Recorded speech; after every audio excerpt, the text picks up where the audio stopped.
ભારતની ધરા પર ઘણા બધા તહેવાર ઉજવાય છે, પરંતુ આ તહેવાર ભૂમિ અને સ્વર્ગ બંને વચ્ચેના સંબંધને જીવંત બનાવી દે છે.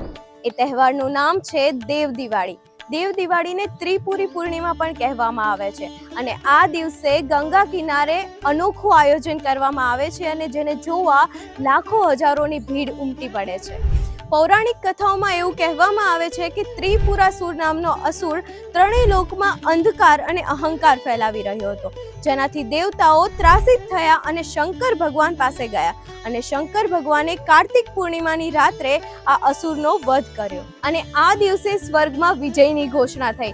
એવું માનવામાં આવે છે કે આ દિવસે દેવતાઓ સ્વર્ગમાંથી ગંગા નદીના કિનારે પહોંચ્યા અને એમને દીવા અર્પણ કર્યા અને કાશી દીવડાથી ઝગમગી ઉઠ્યું. તો આ દેવ દિવાળીએ ચાલો આપણા અંતરના અંધકારને પ્રકાશિત કરીએ, કારણ કે સાચી દિવાળી તો અંતરના ઉજાસમાં છે.